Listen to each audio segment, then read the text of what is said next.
Good morning বন্ধুরা, কেমন আছো তোমরা সবাই? আশা করি ভগবানের আশীর্বাদে তোমরা সবাই খুব ভালো আছো, আমরাও বেশ ভালো আছি।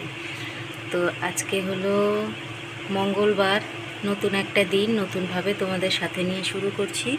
তো তোমরা আমার সাথে থেকো, দেখতে থেকো সারাটা দিন আমি কি কি করি না করি। তো ঘুম থেকে অনেকক্ষণ আগে উঠে গেছি, একটু আমার আত্মীয়ের সঙ্গে সময় কাটাচ্ছিলাম, একটু গল্প করছিলাম, কথা বলছিলাম, উঠানে হাঁটছিলাম। তার কারণ আজকে ওর পরীক্ষা রয়েছে, তো সেই জন্য ও টেনশানে আরও তাড়াতাড়ি ঘুম ভেঙে গেছে। তো এই চলো সাথে থেকো, দেখতে থেকো।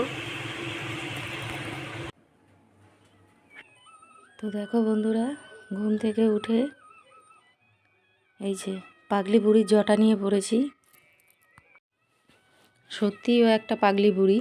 যতই বলি স্নানের পর একটু মাথাটা আঁচড়া, তাহলে জটাগুলো সব খুলে যাবে, ও কিছুতেই শুনবে না। যতক্ষণ না আমি বা বম্মা ওর চুলের কোনো বন্দোবস্ত করব, ততক্ষণ কিচ্ছু হবে না। মানে নিজে থেকে না এতটুকু নিজের কেয়ার করে না, জানো। ঠান্ডা পড়ে গেছে, একটু ক্রিম লাগাবে, একটু বডি অয়েল লাগাবে, কিচ্ছু না। ওকে দিয়ে এসব কিচ্ছু করানো যাবে না, ওর নাকি ভালোই লাগে না সাজতে। তো যাই হোক, ওর চুল বেঁধে ওকে রেডি করে দিয়ে চলে এলাম রান্নাঘরে। এই যে খাবারটা গরম করছি। অবশিষ্ট একটু ঘুগনি ছিল, বেশ কয়েকদিন যাবৎ চলছে। মানে আমার এটাই হয়, যতটা রান্না করি চলতেই থাকে। এত কম পরিমাণ সবাই খায়, কি বলবো। তো যাই হোক, তারপর ওখান থেকে চলে এলাম ঘর ঝাড়ু দিতে। দিদিকে একটু হেল্প করলাম, যেহেতু দিদি বেলছে, একটু সেঁকে দিলে সাথে সাথে সুবিধা হয়। একাই করে, কিন্তু কয়েকদিন যাবৎ এই যে ঠান্ডা পড়ার পর থেকে দিদিও একটু লেটে ওঠে। আর দেখা যায় যে দিদি যখন টিফিন বানায় ততক্ষণে আমার হাত খালি থাকে, আমিও একটু দিদির সঙ্গে হেল্প করে দিই। তো যাই হোক, এইভাবেই চলছে মিলেমিশে। কিন্তু মুখের কথা ওনার এত খারাপ, কি বলবো। যাক, সকাল সকাল এসব কথা না ভেবে কাজের কথা বলি, কাজে দেবে। তো তারপর আমি চলে এলাম ঘর ঝাড়ু দিতে। ঘর ঝাড়ু দেওয়ার জন্য এসে দেখি, দেখো কি করেছে, কোথায় শোলা, কোথায় টিস্যু, এই সমস্ত ছিঁড়ে ছিঁড়ে সারা ঘরে ফেলেছে। জানো, আমার মেয়েগুলো না এরকমই করে। আমার ছোট মেয়েটা, ওর ভীষণ হাতের কাজ করার শখ, আমি এই জিনিসটা দেখেছি। ও ঘরে যদি কিছু এমন পায় না যেগুলো দিয়ে ও কিছু বানাতে পারবে, ও কি করবে, কাগজ কেটে, সেই জিনিস কেটে, মানে সেই যে কোনো জিনিস ও কিছু না কিছু বানাবে। তো আমি ওকে বলি কি, বাবা তোর যখন ছোট্ট একটা চ্যানেল রয়েছে, ওর এই ছোটোখাটো জিনিসগুলো করার জন্য ওকে একটা চ্যানেল বানিয়ে দেওয়া হয়েছে, হ্যাঁ, যে যদি কখনো আমি ক্যাপচার করতে পারি দিয়ে দেব। মানে এই ওর যে মেমোরিগুলো ছোট্টবেলার, এগুলো ক্যাপচার করে রাখা, আর কিছুই না। কিন্তু ও ক্যাপচার করতে দেবে না এরকম একটা ব্যাপার। হ্যাঁ, যখনই বানাবো, ভিডিও করতে নেব, ও বলবে কি, ওহ আবার এসে গেছো ডিস্টার্ব করতে, করবো না কিন্তু আমি এরকম করে, জানো। এই জন্য চ্যানেলটা পড়েই রয়েছে, আগাতেই পাচ্ছি না। যাই হোক, কোনো অসুবিধা নেই, ডিলিট তো আর হবে না। ওর এই ছোট্টবেলার স্মৃতিগুলো রয়ে যাবে, বড় হয়েও দেখতে পারবে। তো যাই হোক, আজকে আমি দুটো টিফিন রেডি করলাম। তার কারণ হলো, আমাদের দোকানে যে দাদা কাজ করে, ওনাকে আমরা দাদা ডাকি ঠিকই, কিন্তু হিসাব মতো ওনার যা বয়স সেই অনুযায়ী ওনাকে জেঠু ডাকা উচিত। কিন্তু ওই দোকান চত্বরে সবাই দাদা ডাকে, ওই ইসেতে আমার হাজব্যান্ডও ওনাকে দাদা ডাকে। তো সেখান থেকে আমিও ওনাকে দাদা ডাকি। কয়েকবার খুব ছোট ক্লিপে ওনাকে দেখাও গেছে, বাড়িতে আমাদের বাজার টাজার দিয়ে যায়। তো ওনার মানে পরিবারে এত সমস্যা।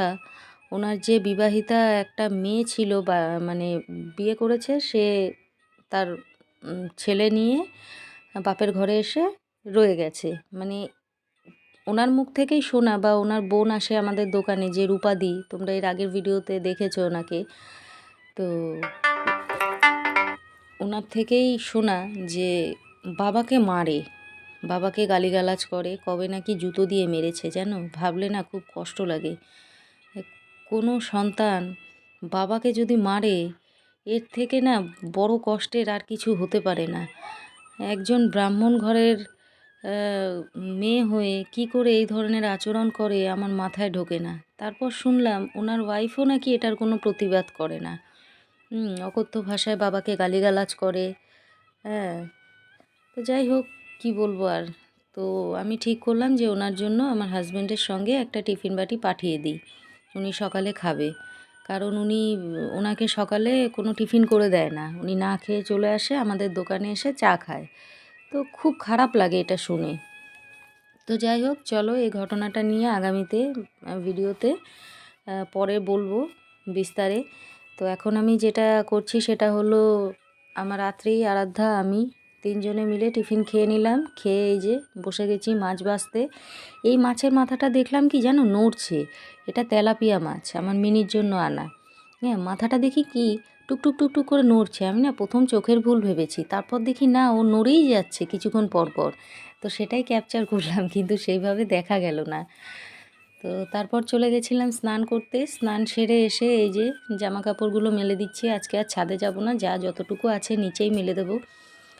কারণ গতকালও গেছিলাম ছাদে, অনেক জামা কাপড় ছিল, যদিও গতকাল ভিডিও করিনি। গতকাল আমার ফোনের না ওপরের স্ক্রিনটা, মানে ফোনটা পড়ে গিয়ে মানে পুরো ভেঙে গেছিলো। এমনভাবে ভেঙেছে, আমি না দেখে আমার বুকের ভিতরটা কেঁপে উঠেছে, জানো, যে ফোনটাই বুঝি আমার শেষ হয়ে গেল। কারণ আমার ফোন থেকেই সমস্ত ভিডিও করা হয়, আমাদের যে কটা চ্যানেল যা যা ভিডিও দেওয়া হয়, প্রত্যেকটা ভিডিও ছোট হোক বড় হোক আমার ফোনটা থেকেই ক্যাপচার করা হয়। তো বাড়িতে আমাদের টোটাল 4টে ফোন, কিন্তু আমার ফোনটার উপরেই এগুলো হয়। এবার পড়ে গিয়ে ফোনটার যে কী অবস্থা, আমি এই জন্য আর কোনো ভিডিও করিনি। গতকাল কোনো ভিডিও দিইনি, এত বাজে অবস্থা ছিল। আমি হাফ ভিডিও করে ওইভাবেই রেখে দিয়েছিলাম, মানে আর দেবই না, করবই না ভিডিও, এরকম একটা ব্যাপার। তো তারপর যাই হোক, সন্ধ্যাবেলা করে আমার হাজব্যান্ড আবার ঠিক করিয়ে এনে দিল। হ্যাঁ, তারপর যাই হোক, আবার মনকে স্থির করলাম যে না, করছি যখন করি, এক না এক সময় হয়তো সাকসেস পাবো, এটা ভেবেই। তো যাই হোক, তারপর আমি স্নান সেরে চলে এসেছি রান্নাঘরে। আজকে রান্না হবে আমাদের পালং শাক আর মাছের ঝোল, আর হবে এই যে আলু, ফুলকপি, গাজর আর পেঁয়াজ এই দিয়ে ভাজবো। তো ইচ্ছা ছিল এর মধ্যে একটু ডিম দেওয়ার, মানে ঝুরি ঝুরি করে ডিম, কিন্তু এটা একসঙ্গে যদি আমি ভাজি দিদি খেতে পারবে না। তার জন্য আমি কি করলাম, এই জিনিসগুলো আলাদা করে ভেজে নিচ্ছি আর ডিমটা এক সাইডে ভেজে নিচ্ছি। পরে দিদির ভাজাটা তুলে ওর মধ্যে ডিমটা অ্যাড করব। আসলে জানো তো, আমাদের বাড়িতে না অনেক কিছু খেতে ইচ্ছা হলো আমার মেয়েরা বলে মা চাউমিন করে দাও, মা ফ্রাইড রাইস করে দাও। আমার না, মানে কি বলবো বলো তো, একজন মানুষ যদি ডিম না খায় বা মাংস না খায়, কিছু রান্নায় দেখবে, এই যে ফ্রাইড রাইস, আমাদের প্লেন নিরামিষ ফ্রাইড রাইস কারও পছন্দ না। এরা খাবে চিকেন দেওয়া, ডিম দেওয়া, এসব দেওয়া। এবার তার জন্য আমাকে আলাদা করে তুলে রাখতে হয়। আর এরমভাবে হয় কখনো বলো? যদি তার জন্য আলাদা তুলে রাখি, নইলে তারটা খেতে ভালো হবে না, আর নইলে আমাদেরটা খেতে ভালো হবে না। এরকম একটা পরিস্থিতির সম্মুখীন আমাকে ডেইলি হতে হয়, মানে রান্নার বিষয়গুলোতে। এবার এই কারণে বিশ্বাস করবেন, আমি অনেক অনেক রান্না বন্ধ করে দিয়েছি করা। কি করব? আমার মেয়ে বলে কি, আমার রাত্রেই বলে, মা এইভাবে চলতে পারে বলো, একই রকম খাবার খেয়ে যাচ্ছি। এই জন্য আমার হাজব্যান্ডও মাঝে মধ্যে রেগে যায় যে বাইরে থেকে তো তার জন্য আমি এনেই দিচ্ছি, ছেড়ে দে না, বাড়িতে এগুলো করতে গেলে যখন সমস্যা হবে, আর সমস্যা হবে মানে মারাত্মক সমস্যা হয়, জানো না। মানে কি বলবো, যে এই জিনিসের মধ্যে দিয়ে আমরা যাই না, আমরা একমাত্র জানি। একটা মাংস রান্না করতে গেলে সমস্যা। আচ্ছা, একটা কথা বলো তো, একই বাড়িতে একই রান্নার মধ্যে কখনো আলাদা আলাদাভাবে সেইভাবে কোনো মানুষ করে উঠতে পারবে বলো? কড়াই মাজো, গ্যাস মোছো, মুছে করো। আরে ভাই, সম্ভব না, এভাবে হয় না। মানে এত সমস্যার মধ্যে দিয়ে যায় সময় সময়। আমার এই জন্য মনে হয় কি, যে আমি বাড়িতে খালি নিরামিষ করি, খালি মাছের আইটেম করব, বাকি তোমরা সব বাইরে গিয়ে খাও, আমার আর ভালো লাগে না। আর বাইরে কত টাকা লাগে বলো তো খেতে। আর সব থেকে বড় কথা, বাড়িতে যে জিনিসটা যেরকমভাবে করব, বাইরে কি আর সেরকম হয়? তো যাই হোক, এই যে এখানে ওই দাদার জন্য টিফিন রেডি করেছি দুপুরে, মাছের ঝোল আর ভাত। এবার ব্যাপারটা হয়েছে কি, গতকাল রাত্রিবেলায় ওই যে দাদা, তার যে বোন আছে রূপাদি, সে আমার হাজব্যান্ডকে ফোন করে বলছে, জানো, ওই দাদার নাম ধীরাজ। বলছে ধীরাজের মেয়ে ওকে কি গালিগালাজ করছে, বলছে তোকে বাড়ি থেকে বের করে দেবো, তোকে খাওয়াবো, তোকে গলায় পাড়া দিয়ে মারবো, যেন এই ধরনের কথাবার্তা বলছে। আমার না শুনে খুব খারাপ লাগলো। বলে রাত্রিবেলায় নাকি লোকটা না খেয়েই শুয়ে পড়েছে। কীরকম লাগে বলো?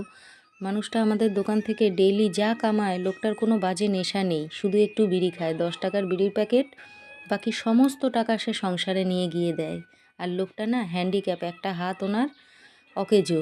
মানে কোনো একটা সময় উনি কলকাতায় কাজ করতে যেতেন, তো তখন বাসের ধাক্কায় ওনার হাতে মানে ভীষণ পরিমাণ লাগে, তো সেই হাতটা একেবারে ভেঙে এমন অবস্থা হয়ে যায় যে ওখানে রড লাগানো, কোনো রকম জোড়া রয়েছে হাতটা। তো যাই হোক, এরকম একটা অবস্থা, সেই মানুষ কাজ করে সংসারে টাকা নিয়ে যায়, আর ওনার মেয়ে একটা কাজ করে না।